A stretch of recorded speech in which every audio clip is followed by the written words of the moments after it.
ગોત્રી વિસ્તારમાં જાહેરમાં medical waste ફેંકતા સ્થાનિક રહીશોમાં ભારે રોષ। ગોત્રીના કલ્પવૃક્ષ કોમ્પ્લેક્સની સામેની ગલીમાં રોડના કિનારે બેદરકારી દાખવીને મેડિકલ કચરો ફેંકી દેવાયો। જાહેર માર્ગ પર ફેંકાયેલા મેડિકલ વેસ્ટને કારણે સ્થાનિક રહીશોમાં રોગચાળો ફેલાવાનો ભય સાથે આક્રોશ પણ છે। પ્રાથમિક તપાસમાં મળી આવેલી દવાઓ અને ઇન્જેક્શનની સામગ્રી એક્સપાયરી ડેટ વગરની હોવાનું સામે આવ્યું છે।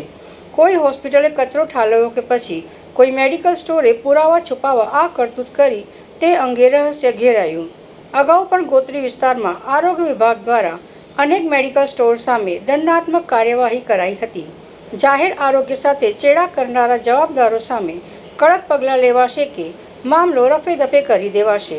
બેદરકાર તત્વો સામે આરોગ્ય વિભાગ હવે કેવા ઉદાહરણરૂપ પગલાં ભરે છે તેના પર સ્થાનિકોની નજર। આ ગોત્રી મોટું દવાખાનું છે ગોત્રી, એની સામે જે રસ્તો છે ત્યાંથી હું જઈ રહ્યો હતો ત્યારે મેડિસિન મેં જોઈ અને આ સરકાર એની બાજુમાં જ એક્ઝેક્ટ એમના સ્ટુડન્ટોનું ક્વાર્ટર્સ છે, બિલ્ડિંગ છે અને બધી મેડિસિન રનિંગ છે, ઓવરડેટ નથી એક બી।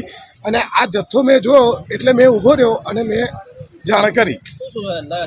એમાં ડ્રગ્સ ઇન્જેક્શન છે, ક્રીમ છે, ટેબ્લેટ છે, ફેસ પેક છે, બધું બધી ટાઈપની ક્રીમ, ઇન્જેક્શન, ટેબ્લેટ બધું જ છે। શું ખુલ્લેઆમ દવા રાખવામાં આવી છે, ફેંકી દેવાનું કેટલું યોગ્ય છે? આ સાહેબ આ યોગ્ય જ નથી, આ હજુ એક્સપાયર થયેલું જ નથી, આ બધું રનિંગ આઈટમ છે તો આ ફેંકવાનું કારણ શું? આ બધું રનિંગ આઈટમ છે। આ અહીંયા જોયું મેં કે કેટલું બધું પડેલું છે, એમાં અમે જાંચ કરી, એમાં ડ્રગ્સ બી છે મેડિસિન। શું અને આ નવનાથ વાળો જે ગોત્રીની અંદર જઈએ છે એ રોડ પર રસ્તામાં ફેંકેલી છે બધી ટેબ્લેટો। શું લાગે છે હવે તમને, હવે આ લોકો કાર્યવાહી કરશે?